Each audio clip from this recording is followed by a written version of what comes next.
Hola, hola, estimados estudiantes, bienvenidos sean todos al Colegio a Distancia Acelerado John Wigler. El día de hoy vamos a ver la clase de filosofía y, vamos a hablar de algunos temas que corresponden a esta unidad. Dentro de esto tenemos el concepto y la definición. Acompáñenme a discutir sobre estos temas. Vamos. Cuando hablamos de Cuando hablamos de conceptos y definiciones, muchas veces tendemos a confundirlos porque nos parece que son igual y una forma de explicarlo es a través de este ejemplo. El ejemplo de lo que es la existencia, ¿sí? Impartiremos lo que es la conceptualización de la existencia, que se manifiesta por lo que es la realidad y en este mismo punto manifestándolo como lo conocemos. La realidad se identifica como eh, está conformada por diferentes elementos. ¿Cuáles son estos elementos? Los elementos son los objetos, es decir, los objetos, cómo lo ve el ser humano. El ser humano por medio de sus sentidos, los sentidos, capta dichos objetos. ¿Cuáles son estos sentidos? La vista, el olfato, el oído. Entonces, el tacto, algunos de ellos, asimismo, algunos de ellos nos dan la capacidad racional que permite crear imágenes, imágenes mentales, ¿verdad? En nuestras cabecitas. Dicho objeto viene siendo interpretado dentro de la mente como lo llamamos concepto, ¿sí?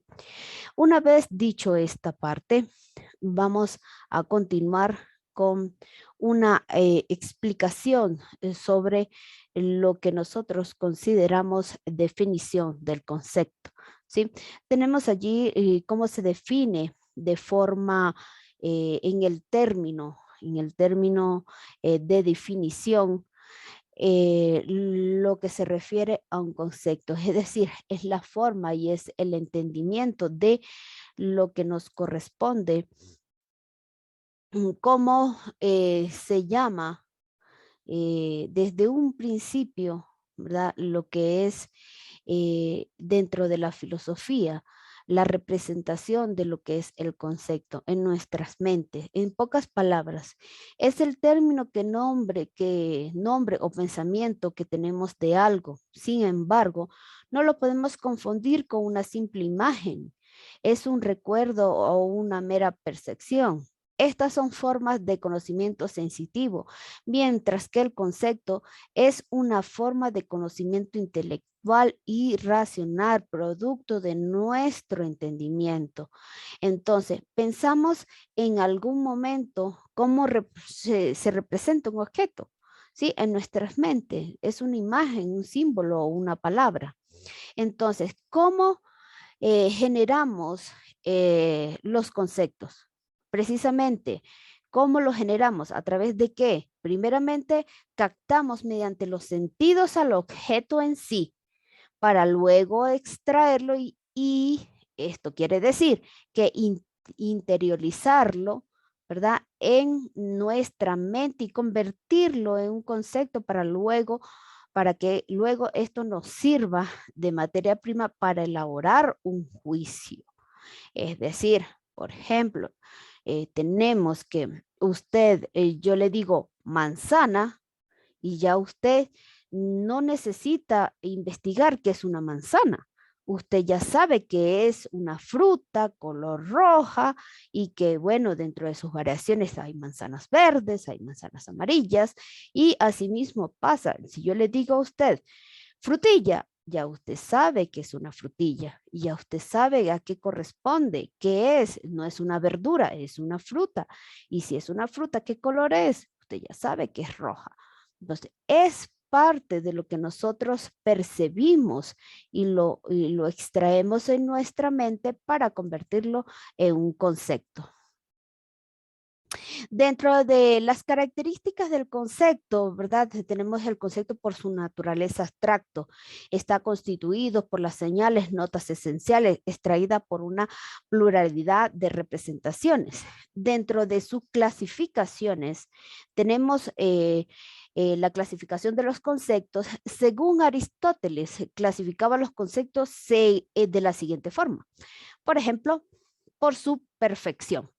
Puede ser claros o oscuros. Los claros son aquellos conceptos de uso cotidiano que no requieren ser explicados para comprender su significado. Como por ejemplo, yo le digo a usted, un carro, ya usted sabe que es un carro.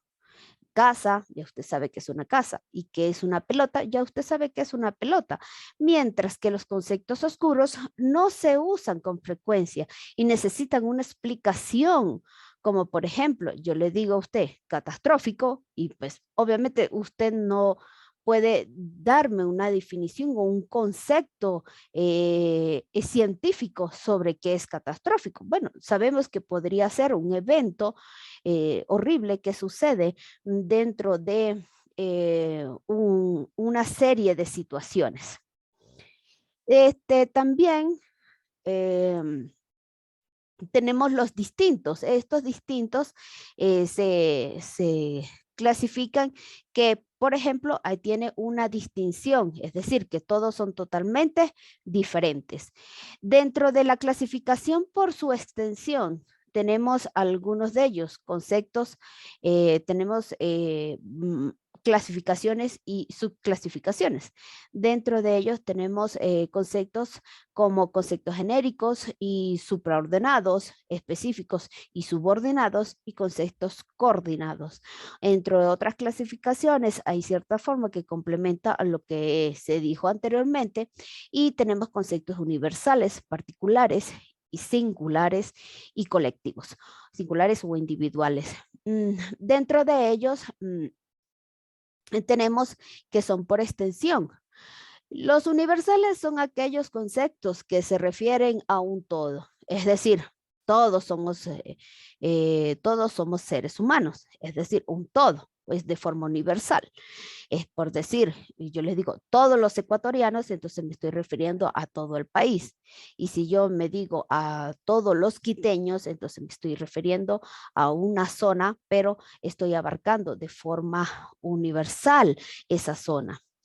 Cuando hablamos de particulares, entonces en este concepto se denota una diferencia, ¿sí? Como por ejemplo, algunos seres humanos o algunos ecuatorianos o algunos, por ejemplo, quiteños o esmeldareños. Es decir, yo estoy determinando de forma particular, denominando una cantidad o un sector. ¿Sí? Mientras tanto, los singulares, los conceptos singulares, son objetos que se refieren a un solo concepto. Por ejemplo, Pedro Pérez. Yo me estoy refiriendo de forma singular, única, a esa persona. Y de los colectivos, pues entonces estamos hablando de forma colectiva, es decir, todos los ciudadanos de alguna parroquia en específico, de forma colectiva, sí. Todos son profesionales o todos los de la zona tal son personas alegres. Cuando hablamos de conceptos universales, ¿sí? Que a esto nos estábamos refiriendo hace rato, y tenemos algunos conceptos que ustedes pueden ver allí de forma particular. Esto se refiere a que lo debemos denotar como forma individual. Y tenemos los singulares o individuales, y tenemos algunos ejemplos como América, el planeta, Miguel Hidalgo, Sócrates, es decir, es de forma individual y singular. Cuando hablamos de algunos conceptos por su exactitud, ¿sí? Cuando hablamos por exactitud, ¿A qué se refiere esto cuando hablamos por exactitud? Esto se refiere a los unívocos, análogos o equívocos. Los unívocos se refieren a un solo concepto, por ejemplo, lápiz o un cuaderno. Los análogos se parecen su forma o función, como por ejemplo el portero, que puede ser el cuidador de un edificio o el que cuida un arco de una cancha de fútbol. Mientras que los equívocos se aplican a objetos diferentes, como por ejemplo, muñeca. Puede ser la parte de la mano, pero también puede ser un juguete o, por ejemplo, como el radio. Puede ser el hueso o puede ser un aparato electrónico o la parte de una circunferencia. ¿Sí? Entonces, allí están explícitamente cada uno de ellos, los unívocos, análogos y equívocos. Bueno, continuando con nuestras algunas teorías, ¿verdad? Con nuestro tema, vamos a hablar sobre lo que se refiere a la definición. La definición viene a emplearse y consiste en delimitar, precisar y aclarar brevemente las notas esenciales de un concepto o la significación misma de un término. ¿Esto qué quiere decir? Que nos amplía lo que es el conocimiento sobre lo que es una definición. Allí esto consiste en diferenciar entre una definición y un concepto. Es decir, nosotros tenemos diferentes percepciones, como lo decía anteriormente, es como nosotros percibimos los objetos. Y acá tenemos un ejemplo bien claro. Dentro de la clasificación de las diferentes tipos de definiciones, para lo que son conceptos, tenemos definición esencial, que esta quiere decir que es lo más importante que expresa a un concepto. Por ejemplo, el ser humano es un animal racional. Dentro de ellos tenemos también la definición accidental, que estas son características del objeto que se dan en el momento, como por ejemplo el ser humano es un ser bípedo. También tenemos lo que son las definiciones teológicas o teleológicas, que específicamente en la cual tiene la finalidad o propósito del concepto, es decir, como por ejemplo, el ser humano existe para ser feliz. Para esta parte se dice como un propósito, es decir, una finalidad. Y también por último tenemos la definición causal, que se especifica siendo el origen y causa del concepto, como por ejemplo el ser humano es producto de la selección natural y la evolución. Es como que estuviéramos diciendo el ser humano es producto de la concepción. Es algo que no es nada más causal, ¿sí? Sino que es producto de una selección natural y la evolución humana.